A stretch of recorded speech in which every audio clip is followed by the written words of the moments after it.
اتنا جھنجھوڑنا آزمائشوں میں کہ آدمی کے اندر سکت ختم ہو جائے کہ اب مجھ سے برداشت کے باہر ہے. حتیٰ یقول الرسول، یہاں تک کہ رسول صلی اللہ علیہ وسلم اپنی زبان سے کہتے ہیں متی نصر اللہ، اللہ اب مدد کب آئے گی تیری مدد کا ہمیں آج انتظار ہے.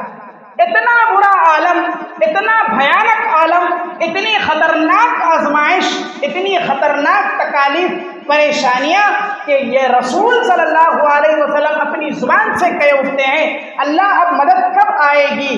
اللہ تبارک و تعالیٰ کہتا ہے الا ان نصر اللہ قریب، خبردار ہو جاؤ، اللہ تبارک و تعالیٰ کی مدد تم پر آنے والی ہے. یہ آزمائشیں ہیں،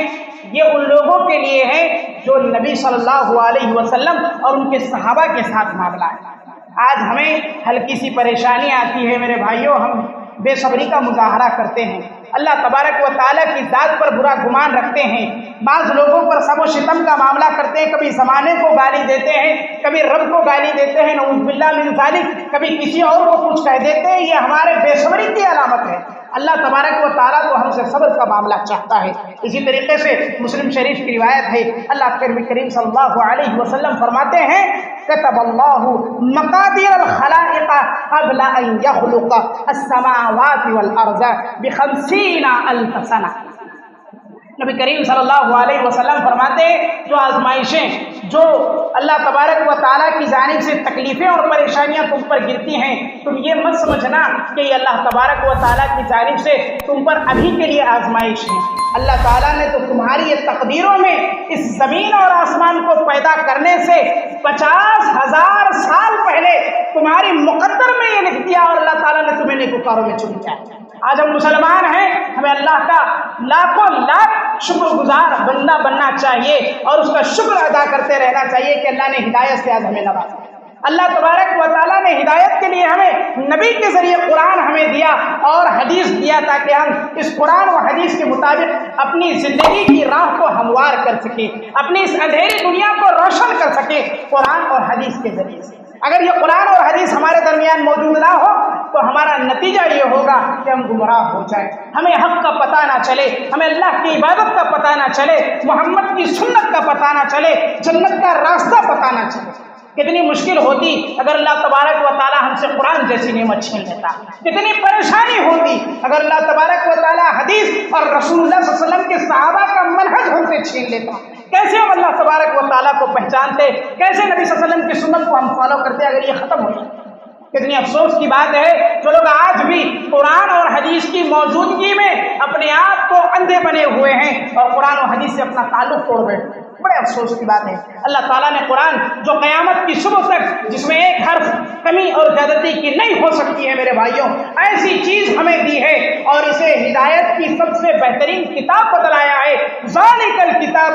لا ریب فیہ، یہ وہ کتاب ہے جس میں کوئی شک نہیں، کوئی شبہ نہیں. ایسی کتاب کو اللہ تبارک و تعالیٰ نے آج ہمیں دیا ہے. اس کتاب سے غفلت، اس کتاب سے محرومی سب سے بڑی گمراہی کی یہ دلیل ہے کہ جو لوگ قرآن نہیں پڑھتے ہیں، جو قرآن نہیں سیکھتے ہیں، جو قرآن کو نہیں سمجھتے ہیں، وہ سب گمراہی پہ چلے جاتے ہیں. اتنی بڑی ہدایت کے ہوتے ہوئے رسول اللہ صلی اللہ علیہ وسلم کی احادیث ہمارے سامنے موجود، اس کے باوجود بھی حالت یہ کہ ہمیں حدیث کے پڑھنے کی توفیق نہیں، رسول کی سنت کو فالو کرنے کی، اس کے مطابق زندگی گزارنے کی اللہ تبارک و تعالیٰ نے جو آج ہمیں توفیق نہیں دی ہے میرے بھائیو. اس سے بڑی گمراہی اور کیا ہے؟ اللہ تعالیٰ نے یہ 2 روشن چراغ ہمارے لیے بنائے ہیں جو ہمیں جنت کی طرف لے جانے والے ہیں. ان پر عمل ضروری ہے، ان کو پڑھنا ضروری ہے، ان کو سیکھنا ضروری ہے. اگر اس سے گمراہی ہو جائے، اس کو چھوڑ دیا جائے تو ہمارے مقدر میں جہنم کیوں نہ.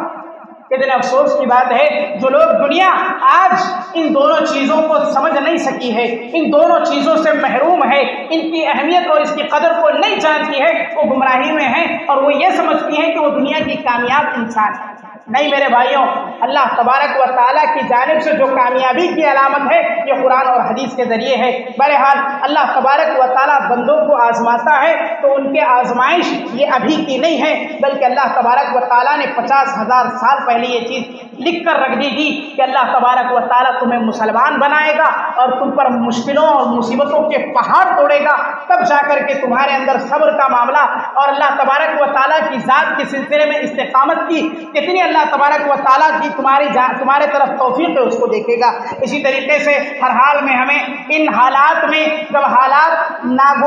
ناگزیدہ ہو جائیں، ناگوار ہو جائے اور اللہ تبارک و تعالیٰ کا اس وقت ہمیں اس کی ذات کے علاوہ کسی پر بھروسہ نہیں کرنا چاہیے۔ اللہ تعالیٰ کہتا ہے وتوکل علی اللہ، ہر حال میں اللہ تبارک و تعالیٰ کی ذات پر بھروسہ کرو جب تم پر مصیبتوں اور پریشانیوں کا پہاڑ ٹوٹے۔ ومن یتوکل علی اللہ فهو حسبہ، جو اللہ کی ذات پر بھروسہ کرتا ہے اللہ تبارک و تعالیٰ اس کے سوچ کے مطابق، اس کی گمان کے مطابق اس کے لیے کافی ہو جاتا ہے۔ وتوکل علی اللہ ان اللہ یحب المتوکلین، اللہ کی ذات پر بھروسہ کیجئے۔ اللہ کی ذات وہ ذات ہے کہ اللہ تبارک و تعالیٰ کی ذات پر بھروسہ کرے تو اللہ انہیں پسند کرتا ہے جو اس کی ذات پر بھروسہ کرنے والے ہیں۔ اسی طریقے سے صبر و استقامت کا معاملہ ضروری ہے، صبر کے ساتھ اپنی زندگی کو گزارے، استقامت کے ساتھ اپنی زندگی کو گزارے اور اللہ تبارک و تعالیٰ سے دعا کرتے رہیں یا ایھا الذین آمنوا واستعینوا بالصبر والصلاۃ۔ اللہ دعا کی توفیق ہمیں دیتا ہے، قرآن میں کہتا ہے اے وہ لوگوں جو ایمان والے ہو اللہ تبارک و تعالیٰ کی مدد طلب کرو تم،